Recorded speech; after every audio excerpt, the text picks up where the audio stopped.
بسم الله والصلاة والسلام على رسول الله وعلى آله وأصحابه ومن تمسك بسنته إلى يوم الدين أما بعد. So alhamdulillah, welcome to Quranic Reflections. We are here with our beloved Sheikh Yusuf Rios the third. Alhamdulillah.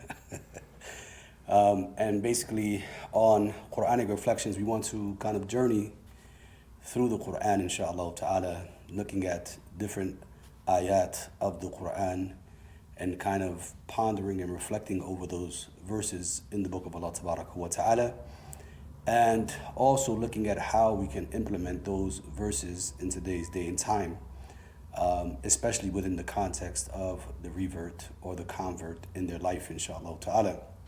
And one of the verses that we want to reflect on, or two verses we want to reflect on today, inshallah, Shaykh, since we are coming upon the month of Ramadan, as Allah Tabaraka wa Ta'ala told us in the Quran, that this is the month in which Allah Tabaraka wa Ta'ala revealed the Quran. And I want to combine with that verse that I feel is important. We find it in chapter 17, the verse where Allah Tabaraka wa Ta'ala says in verse 106 that this Quran we have revealed it in stages so that you may recite it to people at a deliberate pace. And we have sent it down in successive revelations. So looking at this, mashallah, these verses that Allah Tabaraka wa Ta'ala has sent down the Quran during this month of Ramadan, and here He's telling us that He has sent it down at a deliberate pace, inshallah ta'ala. It didn't come down all at once. It came down in piecemeals over time. Talk to us a little bit about this verse and how can we understand this issue of piecemeal and Allah revealing it in stages, the purpose behind it, inshallah ta'ala, the reasoning behind it, the logic behind it, and a little bit about how we can, inshallah ta'ala, implement that in our lives as reverts and converts, people new to the faith of Islam. In this reality, the reality of the Quran being revealed, we have 2 points. One is that the Quran has its uniqueness as far as revelation is concerned, and that is that it came to us in gradual in a gradual form or in gradual stages. But it was revealed all at one time to the Lawh Mahfuz as well. And that is characteristic of the revelations that came before, according to the scholars of the Quran and the scholars of tafsir, that the revelations that came before are said to have come at one time. But this ummah, which was blessed with the idea of taysir or facility, the ummah of Muhammad, and this revelation, which is a universal revelation, all revelations prior to, from what we have an understanding of, came to specific groups of people, whereas the Quran comes for all of humanity, and it's the last revelation encompassing what was the core teachings of the other revelations that came before. The Quran came gradually with the idea of the people being able to comprehend it and implement it, and it was directed to their situations. Right? So that's why we have the whole concept of the context of the Quran. The Quran was speaking to the situations of the people and to their needs. And it came gradually so that it could be digestible, understandable, so that it could be practical. One of the things that is important in this regard is to understand that the education of the Quran is layered. It doesn't, and what I mean by layered is that just like you don't put a small child into a university level course, just like you don't understand that to be something that's logical and appropriate to that person's stage of development, is the same thing when it comes to the Quran. You don't impose upon people certain teachings that they're not ready for, especially when we start talking about the new Muslims. Even when we look at the idea Shahr Ramadan alladhi unzila fihi al-Quran, that ayah of the Quran which talks about the month of Ramadan as being that month in which the Quran was revealed, there's indication that when we start talking about Surah Al-Baqarah, or the longest chapter of the Quran, which is the second chapter that we find in the Mus'haf or we find in the written Quran, the discussion that comes about Ramadan comes after a series of ayat that pertain to legislation, like the issue of inheritance or the issue of criminal jurisprudence. How do you deal with people that commit certain crimes? What is the punishment? What is the principle in dealing with those situations? After you find that in this section of Surah Al-Baqarah, which mostly deals with legislation, after you find this discussion on do's and don'ts in laws that are to be imposed and so on and so forth, you get this idea of the fast of Ramadan being imposed. Almost as if to say that those laws or what is required to uphold what it is that the Quran is teaching as far as legislation can be upheld unless the human being is developed. Unless the rukn, which we call Ramadan, the fast of Ramadan is established. The pillar of the fast is established because that's what is shaping the human being on a spiritual level and a physical level to give that overall discipline to be able to implement the deen or to implement Islam. And it's the same thing when we talk about the graduality of the Quran.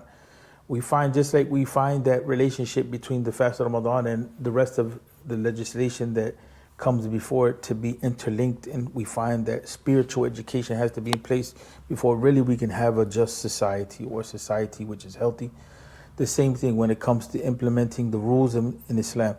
The Quran came gradually laying down a foundation of belief in the unseen, belief in doing good, belief in reward and punishment, belief in the responsibility of the human being, belief that the origin of the human being comes back to Allah, belief that Allah doesn't just create the human being and leave the human being without guidance, neither on the physical level nor on the spiritual level. So before we can get into implementing rules, we have to have that foundation, that value system in place so people can properly implement these rules.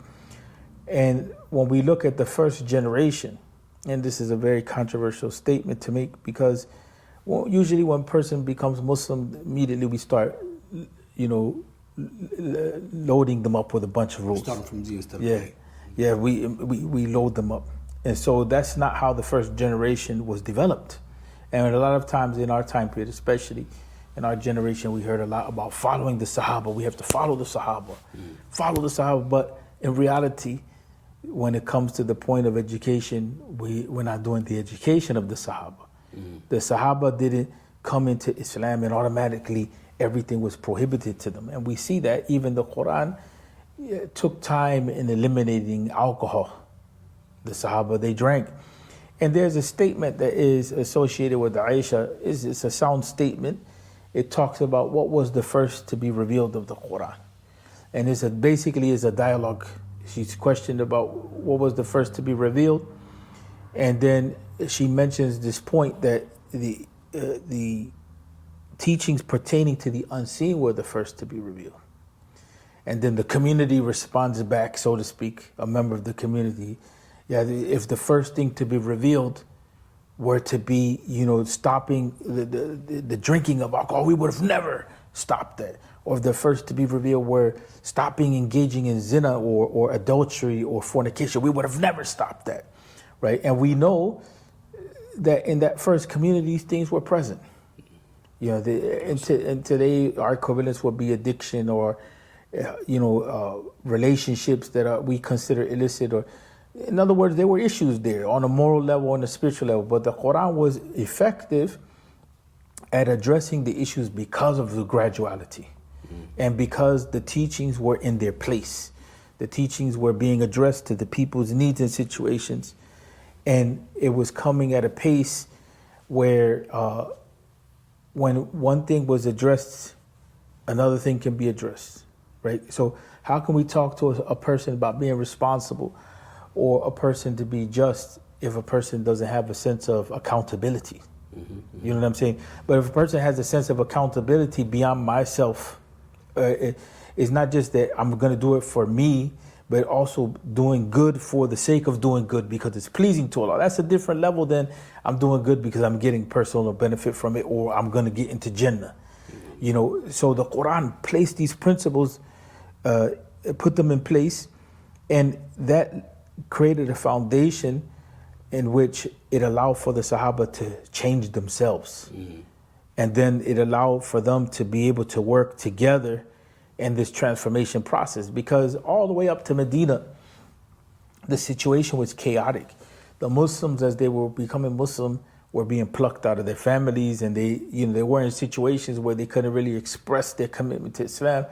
And then towards the end of their stay in Mecca, which was like about a decade or so, they were under just outright persecution. And so the community was very disorganized. The family structure was broken at this point because people were kicked out of their families.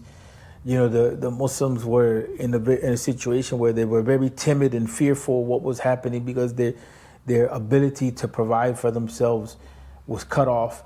And not only that, they were being physically abused to the point where some of them, they mentioned openly to the Prophet they couldn't handle it, alayhi salatu wasalam. So he allowed them to go to Africa, to Habasha, to go into some space that they had enough security and freedom to be able to just be, right, and kind of heal from the madness of their time. With that said, though, before you go on, it's a great point. So now when we look at that, right, then we're looking at, mashallah, the graduality of the Quran, and alhamdulillah, they're going through all of these scenarios that actually people still go through, right? Because sometimes we may believe that people accept Islam and then their life just becomes, mashallah, a miracle afterwards. Right. And they just become these beautiful believers. They went from disbelief to belief, and mashallah, everything changes and everything is good. But the reality is that in many instances, that subhanallah, their family still oppresses them. They still may be affected in terms of their wealth, in terms of their livelihood, in terms of the relationships that they have built for years and decades now. Right. And all of a sudden, overnight, those relationships are affected. So how can this person who, mashallah, is learning about that the Quran came down gradually based on these different issues that were happening in their lives, right? And now, mashallah, providing guidance for them and providing light for them, how can now this new Muslim or the new Shahada or someone who has accepted Islam for some time now and maybe just hasn't taken a deep dive into the Quran, how can they go into the Quran and find solutions for the things that they need in their life right now that they may be going through that may be somewhat similar to what the companions Ridwanullahi alayhim went through? That's not an easy question. I mean, that's not an easy question because we don't want to presume that someone can just do it on their own, right? And that's what the whole issue of, the work that you're doing, with the reverts, that's why it's important to make sure. First of all, let me preface that by saying that not everyone can engage the work. It's a twofold process. The community has to be prepared.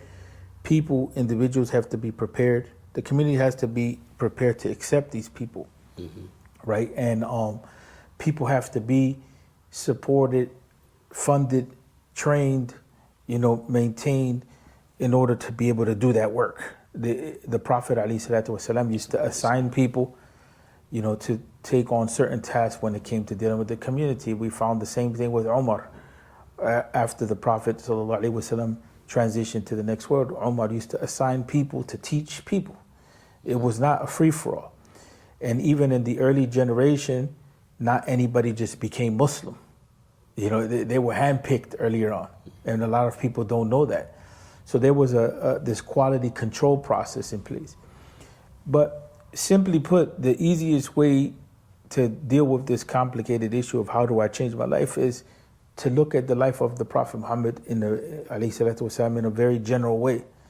And then, like we mentioned, the Quran has to be studied in a systematic way, and I just don't see that happening. Even if we talk about the clear translation of the Quran, I just don't see that happening in any solid way outside of a group. It won't be fair to assume that can be done 100%. But if it is the case that a person is in that situation and they can't attach themselves to any program or be in a community setting where these programs and this community is effective at that work, then they have to start to do the work themselves. And that means that they have to understand some basics of just looking at the Quran. So say, for instance, if we were, and I mentioned this before in other forums, I'll mention it again, say if we were to use the idea of making the clear Quran translation essential, then the idea would be to begin from the end of the Quran, not from the beginning. To look at those chapters that are revealed in Mecca, those smaller chapters, and get those teachings down. The teachings of the unseen, teachings of who is Allah, teachings of the hereafter, and the idea of reward and punishment, to keep that in focus. And the controversial point is to say, don't focus so much on rules at that point. You know what I'm saying? Focus on that as a basis, and then, come into salah, come into dua. Dua meaning learning how to supplicate, because those two things are going to be your pillar. And then that which sustains you, and then go and then keep that relationship with the Quran going. The understanding of the chapter called the opening, or Al-Fatiha, that by itself gives a comprehensive meaning of the main teachings of the Quran. But in reality, without a teacher, I just don't see that, or a program that understands the converse situation, not just any teacher, not just any program, that understands the converse situation. I just don't see that path is so easy. So basically, recommendation number one is, if, mashallah, you become Muslim or you've been Muslim, is to basically find yourself a circle, mashallah, of knowledge, where, mashallah, you can kind of sit in, especially when in terms of the Quran, so that, alhamdulillah, you have some guidance in being able to understand the Quran. Because also sometimes, I tell individuals, sometimes certain words in the Quran are not just translated over into English the way we may think. For instance, I always use the example of hikmah. Hikmah is not always wisdom. Sometimes it's referring to the sunnah of the Prophet ﷺ and the likes, inshallah, but you're not going to know those things except that you may have to have studied and have some knowledge under your belt. And then the second, you mentioned, and this is another question for you, is kind of starting from the back of the Quran. Right, looking at those shorter verses that involve those aspects of the Quran that you mentioned. What if the person asks the question and says, well, why would we start from the back and not the front? Was this the order of the Quran? Wouldn't it be easier just to start from chapter 1 versus chapter 78, for instance? Well, because when we talk about Quranic literacy, the end of the Quran really was revealed first, but in the writing, the Quran in its writing has a certain order to it, and it has its own logic and its own reasoning why it was put in that order. But when the Quran was revealed, before it was written, in the form that we have it now, what we consider now to be the back of the Quran was the beginning of the revelation. So those were the foundational teachings and so on and so forth that shaped the educational curriculum of the first community. And what if the person then says, well, how did the Quran get compiled into that order? It seems like it's out of order. Well, I'm of the position, I follow the school of thought that says that the order of the Quran and what we call the Mus'haf, or the written text, is also part of revelation. And for the most part, we know when the Quran was revealed. For the most part, in general, there's some points of detail that may not be exact, but we know, like we can say, we may not be able to say this surah came before this surah always when it was revealed, but we can say these were from the earliest surahs to be revealed in Mecca, in the earliest period of Mecca. So we have at least that level of detail. When it comes to the Mus'haf, we have statements of the Prophet or the companions in which the Prophet is guiding where to put the chapters of the Quran at. And we have some knowledge that people like Ibn Abbas, they went through the beginning of the Quran to the end, and we have this understanding that the Prophet ﷺ reviewed the whole of the Quran with Jibreel. So even though some people may question the order, we have enough proof to say that even the order in the Mus'haf was something that was guided by the Prophet ﷺ. And so that has its own logic as to why it is the way that it is, and there's studies on that. But we should have some confidence. We should have confidence, in other words, that that organization is coming from prophetic teaching, is coming from revelation, and it has its logic, and we should have confidence that there's a reason why the Quran was descended the way that it was descended, or revealed that it was revealed. There's a wisdom behind it, and that wisdom is especially beneficial for us as converts to know, because it's more suitable for us to understand how it is that the Quran is speaking to the human condition, because of what we need to do in our lives as far as transform ourselves and develop and the general Muslim community, but especially us, because what happens is when you go to the books, which are called traditional books, they're not speaking to that type of persona. They're speaking really to people that have generationally been Muslim for a long time in a society which has been Muslim for generations. So it doesn't make sense for us to deal with that type of knowledge and expect that it's going to speak to us. I'm not saying throw it out, but don't expect for it to speak to you directly. You know what I'm saying? It may with some time speak to you, but the Quran in the way that it was speaking to the companions is very. I'll give you an example. You have some people, some sisters, and specifically in the Latino community, they become Muslim, and immediately their families find out and they throw them in the street, and they're on their own, and they begin to suffer for their faith, or they decide to put on the hijab and they lose their job, for one reason or another. This was very popular, in our community. Well, if you go to basic books of tradition, you're not really going to find something that is going to comfort you in that situation. You may find spiritual comfort. They may talk to you about, the meaning of dua and so on. But that suffering that you're going through, you're going to find something more for relief in the stories of the companions and the suffering that they went through, and the stories of the prophets, and the way that the Quran is coming and reassuring the prophet in moments where things seem to be falling apart and it's not clear what's going to happen next. So we have to understand how to use Islamic knowledge. It's not that we say this is no good and this is good. No, it's just we just have to understand how to use Islamic knowledge. And in this case, the Quran is a direct benefit, especially in the case of dealing with new Muslims.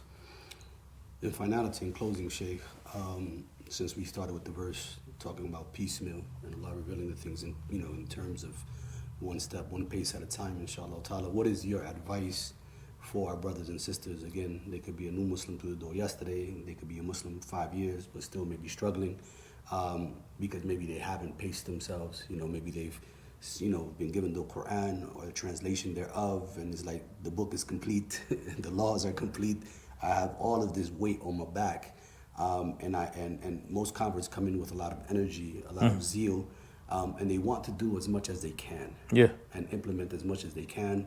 But then they find it sometimes too difficult, because now you're taking 23 years and you're trying to implement it in the first month of your life, and it took you 30 years to get to the point of life that you're in now, or 40 years depending on the person's age, and now you want to take another 23 years and overnight you want to go ahead and add that to your life, and it becomes a weight sometimes that they can't bear, and sometimes it becomes difficult for them, and maybe they'll slip and they'll fall and they'll stumble and trip because of that, and then find or say to themselves, what's wrong with me? I just can't get it together. What is your advice in terms of them really pacing themselves out, inshallah ta'ala, so that they can have that transformation that we read about, that the companions had? May Allah be pleased with them. That transformation that even Muhammad ﷺ had to go through, because you spoke about the whole emotionality of prophethood, right? He went through a certain type of emotions, dealing with the rejection and dealing with the oppression and dealing with all of these things that he was facing, even especially in the first 13 years. So what is your advice to them in terms of pacing themselves out so that they don't wear themselves out? The same thing that we said, believing in the graduality process, like really believing the truth that the Quran was revealed gradually, and imitating the Quranic methodology in that regard of going gradually, not what the Muslim community says, because the Muslim community will impose 1,000 things on people out of their love for Islam. They may think that a person has to change their name or their clothes, or a person has to learn Salah in this way or that way. And in reality, the Quran didn't come with that orientation. So we have to prefer the Quranic methodology over where the common general culture is at with the Muslims. And so pacing oneself with the Quran, especially, focusing on things like Surah Al-Fatiha. And one thing that a lot of us, we didn't get was the issue of, like we said before, spirituality. So the dua, learning supplication, is extremely important. That's your ability to communicate with God in your time of need, and then perfecting your salah and keeping that relationship with the Quran and making it systematic, but going slow, learning about the Quran, going slow. And then when it comes to, the Sunnah, it's sufficient to stay with something like Riyadh al-Salihin or the 40 Hadith. Don't go too deep, because there's a lot of Hadith and they have to be reconciled with each other. And that's what the first generation did, and so they put things in their proper place. And so that's my advice, and to really go slow and to focus on one's relationship with God, not the formality so much, but the formality, it comes with time. But in the beginning, to focus on a qualitative understanding and relationship of what am I doing, as a Muslim, how is it that I relate to God? Because without that, then we'll get caught up in how long is my beard and, my clothes and this and that. And all of us have gone through those stages. And I'm not saying that they're bad in and of themselves, but we waste a lot of time, and it takes away from our ability to be functional. Mm-hmm. That's most of all, that's the thing that's scary, is that we lose functionality. And when we lose functionality, it takes away from our economic life. It may distress our families. It may stress us out, and we may just end up not practicing anymore. So in brief, that's kind of the orientation that I would put out there. Allah protect us from ever leaving Islam and not practicing. In finality, the last word is yours, Sheikh. Any advice you want to give our brothers and sisters during this beautiful month of Ramadan that's fast approaching?